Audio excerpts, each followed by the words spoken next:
I should have been a first-round draft pick. I should have been a cowboy. Or should I say pick. Come on, man. Pick. Hasn't he gone through enough? I know exactly where you're going with this. Mike White, what up? It is Great white hype. It's the Buffalo No-Huddle. Ain't my type of hype. From the Batavia Daily News and Livingston County News, I'm Jimi Jamm from CJ Country. I host the morning show from 6 to 10, and along with me, Marc Tillery, executive producer of the Buffalo No-Huddle, and he's with the news. And 45-17, Buffalo over the Jets. I'll temper with how I feel about the performance in a minute. I just want to get your overall vibe on the game itself versus the season. How did you feel about last Sunday? You know what? To quote Tony Tiger, I felt great because we had a family Thanksgiving. We were watching the game, and I was already full on turkey watching the Bills. You got Thanksgiving a week early. I'm jealous. Got the family together. Right. Got the family together. Right. But after the game, I had to pour a bunch of Stephon Diggs hot sauce on my crow because, oh my goodness, that score I gave last week was probably That's the worst. right. You picked against the Bills last week. It's a more horrible prediction than those fake Nostradamus things that go out there, man. It was bad, man. It was bad. It was amazing to see Buffalo come back like that. Granted, they went out there like Scott Fargus in A Christmas Story and got beat up like him after they took the What is it snowball. with the first half with this team, though, the last 3 weeks? Slow to start. I mean, they had the lead. They were up 10-0. Yeah. But still, it's kind of slow to start the last 3 weeks in a row, and I don't know what that is or why that is. This is the enigma that is the Buffalo Bills. I think you, and the rest of the world out there thinks they are a Super Bowl team. They are a team that can win the Super Bowl, but you have to win that first half. You got to build that confidence, man. You didn't do it against Jacksonville.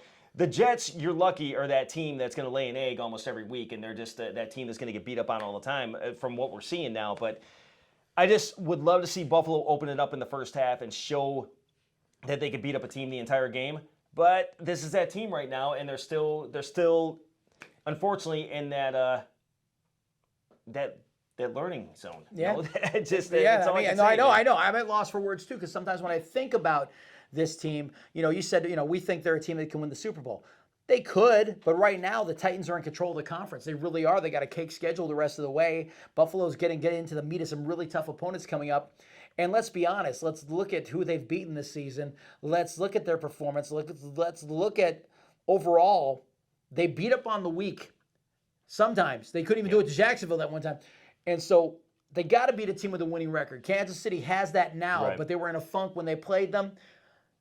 Quality opponents. I just don't know that I feel totally right about them. I really need this week's game, which we're going to get into. I need for that to be a dominant performance to really make me feel better about where this team can go. This week's game is a true test for Buffalo. Like I said, the Jets are that team that they're the Washington Generals of the NFL right now, man. Everybody's going to beat up on them no matter what. Yeah. They might play a close game, and I'm still wondering what happened with Cincinnati that week because I really expected that team that played Cincinnati, that team that went into Indianapolis on a Sunday night and really, they had a barn burner of a game, came in and just laid a huge, giant egg. And don't forget, they took advantage of a Titans team that was banged up and got a win against them too. It's just, they're hard to figure out, and we're going to get to more. I got a feeling more New York Jets abuse is coming. More New York Jets abuse is coming. Jets got grounded. It's time to hand out awards. Most valuable player. What's your pick? Look, man. Bottom line, I picked on him a lot this season, but Josh went back to true form. This is the first game that he stayed in the pocket. He stayed in the pocket. This is the longest he stayed in the pocket and had time in the pocket this season. So, and that opened it up for Diggs to have one heck of a game. It opened it up for receivers that we haven't heard their name in a while to really do something. And with the stats he put up, Allen was in that MVP caliber form this weekend. So Josh Allen, my player of the game, bottom line, man, he went from blink to it. He was definitely the it factor. You know what it is? The Bills went against tendencies in this game and did some things they hadn't run in a while. Like when's the last time you saw a jet sweep with anybody running the jet sweep? Sanders showed he had some speed too, man. Oh my goodness, you gave the ball to Sanders. Sanders showed he had some speed, and I think those three running backs. You had Singletary, you had Moss, and you had the addition of Matt Breida. Who gave him a different look. I don't know if you can expect that every week from Matt, but yeah. I don't want to say the two-headed puppy turned into a three-headed monster, but it certainly kept the Jets on their toes, and that's what kept Allen in the pocket longer because you were able to just open it up down the field at that point. Well, they thought we had a running game. But yeah, that's the thing too. Also, Allen was in play action more than anybody has in the NFL this season in that game. Higher percentage of plays in play action, and it served him well. It absolutely did. I love that he was in the pocket. I love that he key plays in the pocket. Awesome. I love designed runs for him. I do. Even though you could risk him getting hurt, I still sort of like that dynamic. Most valuable for me, Stephon Diggs, 160-plus yards running. And the back corner play there, too. You know what I mean? Didn't get it the first time, got it the second time. Josh with two nice placements, but Diggs coming down with it the second time going. I just love going right back to that play, that swagger, and getting that touchdown. That was swag, and that wasn't just your average catch in the NFL. That was a straight up like video game catch right there. That was like that superstar catch that you're going to see from the picture behind me. That's just iconic right there. So props to Diggs, man. Great game. Better luck next time award. We don't like to say least valuable player, but we mean least valuable player. What was your pick? Look, Sheldon Rankins said it best. Every man should be embarrassed. Every man should be angry. Is he a poet? He might be. Might be a poet and not know it. But no, but who is he? No, Sheldon Rankins is Jets defensive tackle. All right, I just want to make sure you told those folks out there. Sheldon Rankins is Jets defensive tackle. Right.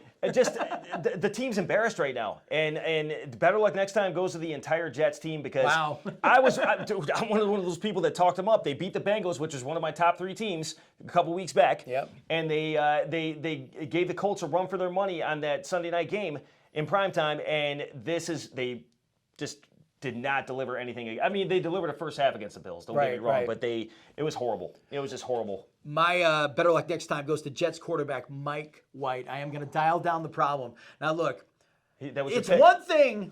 What's that? That was your pick. That's my pick. Look, it's one thing to believe in yourself and feel like, oh, look, I could have been a first-round draft pick. I don't know that you want to articulate that, even if you're saying it just from a confidence standpoint and not for trash talking. That's bulletin board material, and other people feast on that. The one-game party for Mike White as the Jets savior is over after that performance because he looked lost, straight up lost out there. The Jets cannot wait for Zach Wilson to come back. Mike White is gone like in sync. That experiment reached an unfortunate, unsurprising conclusion on Sunday. Mike White, I don't want to say his career is over because you got to blame the Jets at this point, and this is probably going to lead us into our next, because I'm sure you and I both are going to agree on what's next. But, I mean, you can't keep continuing to blame quarterbacks and coaches, man. There's bigger problems. Yeah, which does bring me to my next one. I'm actually going to go first in this case here. Bro, seriously. New York Jets management and ownership. Look, the last time the Jets won the Super Bowl, last time the Jets were in the Super Bowl, I was born. That was 52 years ago. Oh, goodness. It has been, you talk about Cleveland's factory of sadness. At least Cleveland's won NFL titles. They won a few back in the day. Even with that goofy logo. Yeah, absolutely. It's been rough sailing for the Jets, and I think a lot of it they bring on themselves. Robert Saleh coming over as their coach. A lot of people thought he was going to be a highly touted candidate, or they felt he was a guy they wanted. And so far he's come in. It's been kind of tough sailing for him, but I also feel like, what have the Jets done to put anything around that guy, to help him out, to get him going forward? And it is a place for quarterbacks to go and die. Adam Gase doesn't seem so bad when you think about the way the Jets are just so... This team, in some ways, might be worse than last year's Jets team, believe it or not, wrong, in man. some aspects. Adam Gase caught a lot last week, but all their picks are leading to first-round picks. Let's talk about their ownership, okay? The Johnson family, okay, who own Johnson & Johnson, which this past week they announced is splitting into 2 companies. Well, look, one should be named Meaty and the other one Ochre. You following me on this? Look, even the vaccine is 75% effective, and they're not. I mean, the Jets are just a tire fire when it comes as an organization. They just cannot get out of their own way, and it's pathetic. And look, I want the Bills to be dominant in their division, but you hate to see people wrapped up in an organization that is unwilling to fix things. They're happy to get their PSLs, they're happy to have fans sit in the seats, and they're happy to take all that money, and they don't want to build a winner. They're just content to say, we're doing good. Profits good. Yeah, profits are good. Okay, don't worry about it. Build a winner, for God's sake. Just do stay something. in New Jersey because we run New York. Just saying. I like that. A little swag. I like it. All right. You got to. So going back to what we talked about earlier, are the Bills good enough? Or are they just beating up on weak teams? I want to ask Alex Brasky before we move on, our reporter here from the Batavia Daily News. Alex, is this a get-right game for the Bills, or are there some things they still need to fix? Have they fixed them? What do you feel like going forward? Despite a massive effort against the New York Jets, I think the jury now remains out on the Bills as a championship contender. To begin the season, I was sure of that fact. The Bills were coming off a fantastic season a year ago, and they had a lot of pieces returning to what they hoped make another run at a Super Bowl championship. But since then, Buffalo has just been too inconsistent on the offensive side of the ball for me to believe that they're a surefire Super Bowl contender in the AFC. Josh Allen returned to form last week, and Stephon Diggs had a fantastic effort against the Jets, but I think there's still room to work for the Bills' offense, including on that offensive line and in the running game, so the jury remains out on the Bills as a championship contender. Choose a school where the arts come alive, where science and technology thrive, to create something extraordinary. No matter which path you choose, GCC gives you the tools to start your next journey. Because when you choose GCC, your time is now. All right, so let's talk about the Bills taking on the Indianapolis Colts this Sunday at Highmark Stadium. Good to have the Bills back at home. I'm glad to be back at a game. I had to miss the Dolphins game after, going consistently for 15 years. I had missed a home game and I had to miss for illness. But let's talk about the how similar these teams are. Have you thought about how similar these teams are? I've got data, information that says it. But I mean, have you thought about what this team is? We're definitely sharing information. I mean, look at their records, look at who they played, and certainly look at they're playing teams tough all season. The Colts are the hotter team right now, really, because they started off 0-3 and now they've won. They've been 5-2 since they're 5-5 right now. Yeah, you know what though? It's a matter of the teams are playing. I mean, they played the Jets. They played the Jets tough. We played the Jets. And annihilated them. So where there's similarities. Oh, it gets deeper than that. Yeah. All right, both teams, they got 11 combined wins. Check this out. The Bills wins are over the Jets, the Dolphins twice, the Chiefs, Texans, and Washington. The Colts wins, Jaguars, Jets, Dolphins, Texans. Really similar, those wins. Some parallel stuff going on. And guess what? Both teams lost to the Titans, 34-31. Do we have to talk about the Titans? They're very similar. Let's talk about how they're similar. Number one in takeaways. Who's number one in takeaways in the NFL? That would be the Buffalo Bills. All right, who's number two? That would be the Indianapolis Colts. See, that's what I'm saying. You knew the answer because I led you to the answer, but you know what I'm saying. Of course you did. No, I mean, and that's why it's going to be a shootout on Sunday. Defensively, I'm not going to say that the Colts are even close to the Bills defensively, but it's going to be a shootout. It's going to be a true test for Buffalo on Sunday. All right, well, let's dive into it and talk about it. Let's talk about the fact that Carson Wentz, now that he's healthy, is starting to get himself together. He worked with Frank Reich. Is he healthy, though? Because he's got that glass thing going on. He's healthy, and he's got Frank Reich with him, who he worked well with in Philadelphia, and now he's being given the freedom to do things. Here's the opportunity, though. Philadelphia and freedom. I see why you put those in the same sentence. I like that. Love you, Elton. Anyway, it's all about. I mean, it's all about him starting to get himself together. This team is starting to gel and get themselves together. The one thing, though, is there's an opportunity here for the Bills to continue the great defense that they've begun, at least as far as Carson's concerned, because their running game and their running back is an absolute problem. But Carson Wentz is good for 2 wacky plays a game, literally. He threw 2 left-handed passes last week. Carson Wentz is not left-handed. No. He's not ambidextrous. He's not gifted like a switch thrower. No, he just did it because he was trying to make plays. So there are wacky plays that the Bills could probably feast on and make at him. Really, props to him for that. But he is fortunate in the fact that he's got a good running back. He's got Jonathan Taylor, who since week 10 of last season has really become a problem. I think after King Henry, he might be the guy in the NFL right now that people are talking about that could really be a home run threat for the Bills. He's got speed. He's got the size. He's got everything. He's got speed. He's got that finesse. He certainly has the size, but he's no Derrick Henry yet.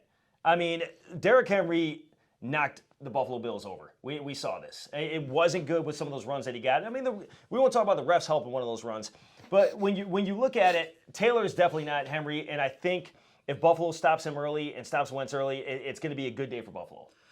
Well, I mean, you look at Taylor, though. Taylor's near 1,000 yards right now, 5.8 yards a carry. So, I mean, he is getting it done. I mean, you want to say maybe he's not King Henry, but he's pretty good. Yeah, but he's coming in against the Legion of Boom 2.0. Everybody could put up points against the Jets. Everybody could look good against all the other teams. And granted, the Colts did play a lot of teams tough this season. But Buffalo's secondary and Buffalo's defensive line, the line is definitely getting better. Even with Star week. Lotulelei, we don't know his status. It's Wednesday when we're taping this. We don't know if Lotulelei is going to be ready to play on Sunday. Still on the COVID reserve list. Bottom line is the defensive line is getting better every week. You know what I want to see? The secondary? Secondary's fire. Secondary's doing great. You know what I would love to see, though, and I don't even know if this is in Bill's arsenal to even do this, but right now, if they could get Tremaine Edmonds back, because he's day-to-day, there's a chance he could play Sunday. Didn't practice. He didn't practice, but there's still a chance he could play. He's day-to-day. He's got a chance. So I would love to see, because A.J. Klein's doing so well, why not put 3 linebackers out there and try a look with 3 linebackers out there and dare Carson Wentz to throw against the Bills secondary? But, stop the run, put the heat on with the pass rush, and at the same time, maybe force Wentz to try to be the hero in a hostile Bill Stadium on Sunday. I kind of like that. I don't know if they've got that dialed up or that's even a thing they do, but I would love to see something like that. Right. No, I think it comes down to these. You have the talent out there. Try something new. I mean, obviously, if it's not working, switch it up during the game, but try something new. You have one of the best, obviously, number one in takeaways, best defense in the league, in my opinion. The way that whole backfield is playing right now. The way the secondary is playing right now is phenomenal. And just like I said, stop them early. Mike White makes you look good. Mike White can make a team look good. That's the problem. Mike White definitely made everybody look good. Everybody in the secondary got a pick on Sunday. That's crazy. There was a carousel of quarterbacks against the Colts when the Jets played them too. So then Flacco, he came in last week too, right? I'm not sure I saw Flacco last week too. Last week he was in, either way, all I know is yeah, they feasted on him. But sticking with the Bills and the Colts as far as from an offensive standpoint, here's the opportunity. I'd like to see the Bills continue to do some of their going against type like they did last week against percentage, some play action, doing some things this week. If they can continue to run against this Colts defense, which, by the way, is getting its legs underneath it. Yeah, Kwity Paye, the rookie, got his first sack this past week. He's gotten a bunch of pressures the last 2 weeks, so he's looking really good. They got another defensive lineman whose name escapes me that's doing really well. He's a rookie. So they're starting to get it together defensively. But their secondary's banged up, and it's weak. And I do think that there's an opportunity for Josh. Or Josh could have a monster game. If they protect him, Josh could have a huge game. It could be a career game for sure. Yeah, but there's other factors involved in that too. I mean, I want to see him stay in the pocket more because, like I said, he was in the pocket most than he's been this season. That was all that play action against the Jets. Yeah, bring the three-headed monster back in. I love three running backs. I love running back by committee. Buffalo obviously doesn't have a Jonathan Taylor. They don't have a Derrick Henry. They don't have a Travis Henry at this point. But you just gotta put that three running back set out there again. Right. I think it was great. I think they played well again. It was the Jets. Right. But they just showed they were gelling as a team last week. I don't care who you're playing because they played the Jaguars and they put some of their best out there and they lost. So just try something. You got nothing to lose by putting the three running backs out there. I mean, something got Diggs open at that point. It's going to be interesting going forward. Gabriel Davis had a good game against the Colts last season. We didn't hear it. That's exactly it. Well, he stepped up and played good last week when asked. But when you may have to rely on him more because Emmanuel Sanders, his numbers have sort of tailed off. He's 34 years old, and sometimes you play like that after a while. He had speed last week, though. There's wear and tear in the season, and then you got Beasley at 32, going to be 33. He's banged up right now, and I'm not against him getting some rest. I know we're coming into a meaty part of the schedule, but if he missed this game and missed the game against the Saints, you're talking. He could potentially, could get like 20 days of just, not doing anything, and it could help him for the stretch run. These guys don't want regrets either, and you learn this as a kid. You want to play under the lights. This is the lights. This is your home stadium. Sure. You pull just fortitude that you didn't think you had, and just you get out there in that field and you want to play. So I mean, ideally, I feel Beasley being set, especially with the ribs right now questionable, is a good idea because you got McKenzie out there. You got Gabe Davis out there. You got enough players. It's got to be Gabe Davis before McKenzie, though, because Gabe Davis is supposed to be that heir apparent when the time comes when these two guys shuffle off and get off their deals and go somewhere else. Because, Beasley could be gone after this season if they wanted to. They could get out of his contract, and Sanders is on a one-year deal. So quite possible. I mean, I do see Sanders having a decent game this week, though. I see, like you said, Josh Allen's going to blow it open. I think he's finally got his confidence back. I mean, again, you played the Jets last week, and I know we got to keep putting that disclaimer out there. But that was just Josh Allen at his finest last week, man. He played a great game, and him and his BFF got back together on the field, man, and that's important to us fans out there. Let's talk about predictions when we come back right after this look of our game time fix. We got to get it right now. I'm all for it. Ficarella's. Come on, give it to me. Nick Ficarella, the pizza making university.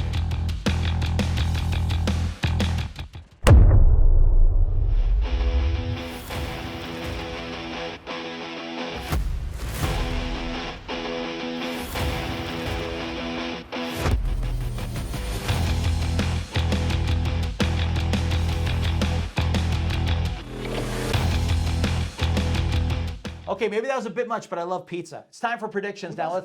Thank you. Let's go to Alex Brasky for the Batavia Daily News. Alex, give us your prediction and score. To begin the season, this week's matchup against the Indianapolis Colts seemed like a surefire win for the Bills, but judging on the Colts' recent performance and the Bills' recent performance, this week's game suddenly becomes up in the air. Carson Wentz has returned to somewhat of his MVP caliber that we saw years ago for the Colts under head coach Frank Reich, a former Buffalo Bills backup quarterback who, of course, led the Bills to the win in the famous comeback game against the Oilers way back in the day. But the Colts also are led by Jonathan Taylor, perhaps the league's top running back, or at least the top running back in the AFC now that Derrick Henry has gone down for the Tennessee Titans. So the Colts are a tricky proposition for the Bills this week, and I think Buffalo is going to have to be at its best if they hope to walk away a winner. Josh Allen had a fine effort last week. Stephon Diggs came alive, and really, Allen spread it around to multiple targets, including all three Bills running backs that all scored in that win against the Jets. Matt Breida was a factor in that game, and maybe he will be this week against the Jets. But when it comes down to it, I think the Bills win this game, but it's going to be close. Give me the Bills to win 24-21 over the Colts this weekend. All right, Alex, thank you. Marc Tillery, score and prediction here for Sunday. Look, it's no secret the Colts have played teams tough all season long, and their record certainly doesn't reflect the team that they are. You could sit there and call them pretenders all day long, but if their record was in the right place, they'd be contenders. Right now, sure. they're dangerous because they are hot and 5-2 over the last 7 games, and they're fighting for the AFC South, try to get in the playoffs. Anything can happen in the NFL, and they could be a wild card that we're looking at down the road. And again, Frank Reich is coming home. And Frank Reich is going to inspire these players because he made history on that field. So why would they not want to make history that night and beat a Super Bowl contender like the Buffalo Bills? Avenge a playoff loss from last year. Exactly. Yeah. You're getting your revenge like that. But the Bills need to put the pressure on Wentz early and force mistakes. They need to shut Taylor down early. They need to take confidence completely away from this team. But I think it's going to come down to who controls the clock too. Where we don't have a running game, like I said, if we bring in that three-headed monster that we have, they have Jonathan Taylor, which I hope he doesn't give this team fits like Derrick Henry did. Mm-hmm. But I think down the stretch, Buffalo is a stronger team. Like you said, they're beat up in the secondary, the Colts are, and I'm giving the Bills a 31-24 victory. Wow. Under the lights at home. Because it's getting darker early. Absolutely. That's why. Absolutely. But for me, maybe snow. I've thought about this score about 4 different times this week, and I had it all different ways and scenarios and stuff. And like in my heart of hearts, I feel like if the secondary of the Colts plays like they've been, there's a chance for Josh to really feast. I'm going to say it's going to be closer because the Colts are fighting for their lives because they really can control their destiny in that division by stacking together some wins. The Titans are going to be the Titans, but the Colts have a chance to get in and get out of this crowded AFC that is right now with a lot of teams sitting around that 500 mark or a little bit above it or whatever the case may be. I'm going to take the Bills to win, but 24-20. They're not going to cover that 7-point spread. It's going to be a tight game, and it may not be decided until late. But I will take Buffalo to get that edge because they need it. They absolutely have to. Because if they don't, then you got serious questions about what this team can do going forward. Because we're getting into the meaty part of the schedule with the Saints coming up, 2 Patriots games that we haven't talked about yet, and frankly, don't start. Yeah, I don't want to talk about it, Aaron. I'm keeping your household very happy right now. My wife's a Patriots fan, and she's getting life right now. She's not a jerk about it ever, but she's getting life right now. She's going, wow, maybe they aren't as bad as we thought. No, the Patriots are getting themselves together. They're reloading. Get ready. Yeah. So you don't even need to talk about it to know what Bill Belichick's capable of, and we can throw all the BS cameras out there and everything else. We'll get to it. There is no gates whatsoever. He's a great coach. He's molding Mac to be a great quarterback. I mean, we won't talk about it anymore. Unbelievable. But I think getting back to the Colts, they have a chance to, down the stretch, really ruin without a shadow of a doubt, really ruin some teams. Yeah. Either play the spoiler or go in there and play the Cinderella team. But I think the Colts are definitely, if they get their secondary together, are a strong team. But I think, like I said, Buffalo is going to beat them this weekend. All right, we will get to all the other stuff that's going to follow. Some meaty games coming up in the schedule in a few weeks, but that's it for the Buffalo No-Huddle. Do me a favor, if you're on the Batavia Daily News Facebook page or Livingston County News, our Facebook page and YouTube page. I want to say YouTube, but both, like them both anyway. YouTube channel. Go to the YouTube channel, smash that like button, subscribe, and comments, feedback. We want to know, all right? Let us know what you want to see. If you want to see more content out of us, if you want to see whatever we can get from the Bills in the NFL, trust me, we're working hard back here to put it back here. But, just let us know what you want to see. Let us know what kind of, and we got to announce some winners coming up soon of our fan. Our fan of the season is going to be coming up soon. Oh, cool. All right. Yeah, they're going through the votes. I know we've talked about it in a couple weeks, but there's going to be some happy kids out there that are going to be on the show with us. So we're excited about that. From the Buffalo No-Huddle, I'm Jimi Jamm from CJ Country, morning 6 to 10. Please listen because macaroni and cheese cost money. And Marc Tillery, executive producer of the Buffalo No-Huddle. We thank you for being here, checking us out. share it, let people know, okay? We'll be back next week. And until then, go Bills. Go Bills.